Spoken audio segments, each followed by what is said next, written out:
If you want to learn how to clean, jerk, and snatch more weight, this video is for you. This is actually part 2 of a 3-part video series specifically teaching you how to do just that, lift more weight in the Olympic lifts. If you have not watched video number 1, I'm gonna link it down in the description in the top comment below. Please go watch video number 1 because it's gonna give you a lot of context for all of this nonsense that's on the whiteboard, and it's gonna help you understand whether or not this video series is really gonna help you out. If you didn't watch the first video, really quick, the whole premise of that first video was that you do not need to increase your strength to get better at weightlifting. Let me say that one more time. You do not need to increase your strength to get better at weightlifting. That is because for a lot of people, you already have the strength required to lift a lot of weight. If you were trying to figure out whether strength is your limiting factor or technique, remember we put together a completely free WODprep weightlifting calculator, and that's at wodprep.com/lift. Go there, enter your name and email, and then you'll have access to a weightlifting ratio calculator. It's gonna take your back squat and you're gonna divide all your other lifts, and it's gonna show you whether or not you're truly lacking in technique, which is gonna be most people, or if you're actually just lacking in strength. For me, I need to increase my strength,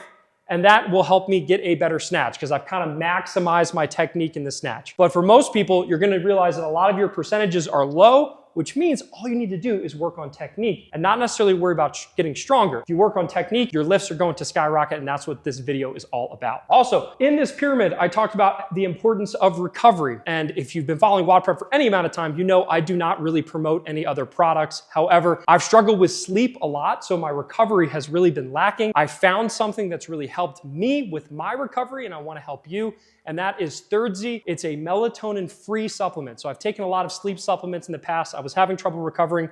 They all had melatonin, so I would wake up feeling really groggy, and if you've ever had a melatonin hangover, you know what I mean. So Thirdsy is a melatonin-free sleep aid. It's really helped me. It works. So if you want to improve your recovery, which will improve your ability to do things in the gym, then go to thirdsy.com. Use the code WODprep15. I hope it helps you as much as it helped me. So let's get right into it. It's time to talk about positions, because positions are everything. If you nail the positions of your lift, then you will be able to generate so much momentum in the barbell, and you're gonna be able to snatch, clean, and jerk, and all the other barbell movements so much better. Today, I am going to walk you through each one of these positions and show you how to do it. The way that we teach positioning here at WODprep is from the top down. So we start at the top and work our way down to the bottom. A lot of other seminars and people who teach lifting, maybe even the level 1, they teach from the ground up, which is fine. That's just a different way of doing it. We found that we get the best results out of our athletes if we actually work from the top down. So let's dig into the receiving position. In this video, we're gonna work with the movement that most people struggle the most with and have the highest potential for improvement, and that's obviously the snatch. But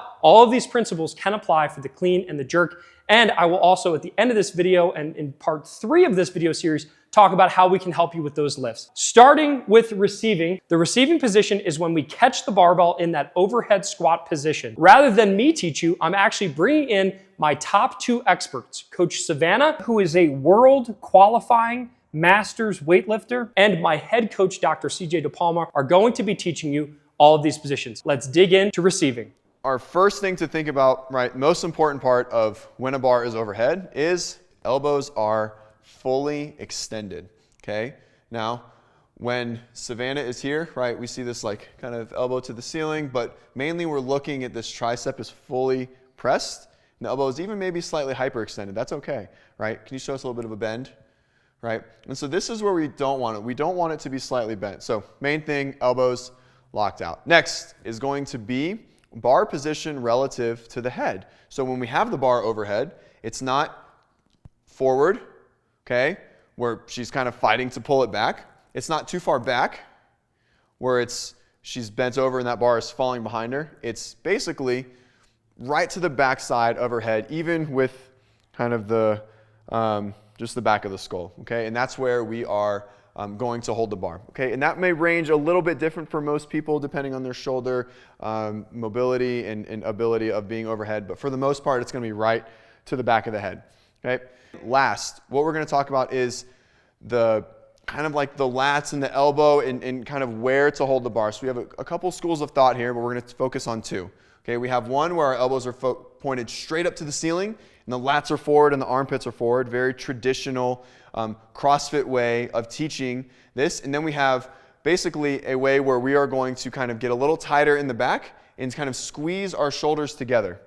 Okay? And the main thing we're looking for, which either one is, we're only looking at the front of this shoulder. And if the front of this shoulder is still stacked with the ear, then that position is good as long as the elbows are locked. What's not good is when we roll the shoulder forward and we can see that shoulder dump. That's where the problems start to arise. So as long as we're not here, then you can be straight up or you can be slightly internally rotated as long as this point of the shoulder is still stacked even with the ears and not dumped forward. I hope that helped when it comes to learning about the receiving position of the snatch. And again, you can apply this to the jerk and the clean. Now it's time to move on to the power position. But before that, I just want to mention today's question of the day is, out of the 4 different positions, which one do you feel like you are lacking the most? So which one do you need to work on the most? Obviously, you can't answer that yet because we've only covered one of them. But as we're going through these 4 different positions, start thinking and start being ready to make a really juicy comment of which one you need help with the most. So when it comes to the power position, I want you to imagine you're putting together a puzzle, the puzzle of weightlifting. The receiving, hang, and ground position or setup positions in all of the lifts are kind of like the easy to find corner pieces or the edge pieces. The ones that you're like, oh yeah, I know that's an edge piece, that's a corner piece. You start putting together this framework. However, the hardest piece of the puzzle to find, in my opinion, and after working with tens of thousands of athletes and watching them lift, the missing piece that's the one you can't find, that tends to be the power position. So without further ado, let's dig into it. Here's Coach CJ teaching you the power position. This is kind of our most foundational video, and everything that we've learned pretty much from here on out is going to kind of come back through this position in this teaching. So when you hear position 1 or you hear high hang outside of this course, you'll know that it means power position. But we're going to refer to this position, bar in the hip, clean or snatch, as the power position from here on out. And so basically this position is the cornerstone of the lift. So what CJ is saying is that our whole goal through our lift is to end in this exact position that we're going to teach you right now. So it is possibly the very most important position that you can become familiar with and learn and make the most efficient. Savannah's going to grab her snatch grip with her hook grip, as always. Okay. Remember, we talked about just standing upright. The bar is in her hip. So now she's going to just bend her knees, and this is the power position. It's a very simple position from a camera, but it's very hard to get here. So we want to make sure this position is so ingrained in your lift and in your patterns that pretty much no matter how we get there, we end up here. And that's why we spend so much time there. So from standing, all she's going to do is bend at the knees, keeping her feet balanced, keeping her weight balanced in the foot, not moving her torso. Torso is right over the bar. She doesn't want to lean back, and we don't want her to lean forward. Okay? All right? Yep. We don't want to be back too far in the toes. We don't want to be over, which the weight will be too far in the heels. And so basically, all we're trying to do is get to this position where we're going to jump from, and we're going to go through the whole pattern of how we take the bar from here all the way to overhead. So progressively, we're going to dip down, and then every time we do this movement, in our drills and in the lessons, we're going to pause here. Okay, so it's very important to pause here when we're doing this because when we go to that kind of that dip pattern or dynamic, we end up throwing the shoulders forward. Okay, so now we're moving on to the hang position. This is a position that we usually work through a lot of times in the gym. You'll see hang snatches are programmed, hang cleans. We do a lot of hang work, but there's a couple nuances in terms of your body angle that I really want you to pay attention to in this next section. Coach Savannah is going to be teaching the hang position, and I want you to remember that when it comes to the hang and the power position, these two are where we're generating most of our power and our momentum, and our strength is actually applied to the barbell. A lot of people wrongly assume that when we deadlift the bar off the ground, when we pull from the ground, that's where all of our power is coming from. But really, if you watch high-level Olympic, like truly Olympian weightlifters, they tend to move really slow off the ground, and then they explode into these positions. We've talked about the power being the missing piece, but maybe for you, hang is a missing piece. Let's watch Coach Savannah teach the hang. He's going to get his snatch grip, standing up tall. And from here, just as a quick reminder, our power position is just knees bent, bar stays in his hip. Now, we're gonna learn the hang position. So from here, CJ's gonna lean over, sliding his bar down to his knee. If you can pause here in the hang. The things that we're looking for in the hang position are shoulders in front of the bar. Bar is roughly at our knee. Shins are vertical, hips are back. So here, you should feel a little bit of tension in your hamstrings. If you do not feel tension in your hamstrings, most likely your knees are forward. And you can see here, now CJ's torso is more upright. And if you can bring those shoulders back over the bar, there you can see that big change of his shoulders in front of the bar. So in slow motion again, if we go to power position, just dipping at the knee, nice and tall, sliding your bar down to the knee, sliding your hips back, and ending with your bar at the knee, shoulders over the bar, feet are balanced. Okay, so we've covered the receiving, the power, the hang. Last but not least, let's talk about your setup. There's a lot of controversy when it comes to the setup position. We're gonna teach one way that we teach it. It's not the only way to set up, but I will say this much. A lot of people, especially, unfortunately, maybe in the CrossFit space, tend to teach the setup with their butt way too high in the air. So pay special attention as Coach Savannah walks through what we think is the perfect setup position for a snatch. Obviously, depending on how long your arms are and how long your legs are and your body mechanics and ratios, it might change a little bit, but for the most part, what we're talking about here in your setup position will make sense for almost all of you. Let's dig into it. So first things first, you're gonna start with your feet underneath your hips.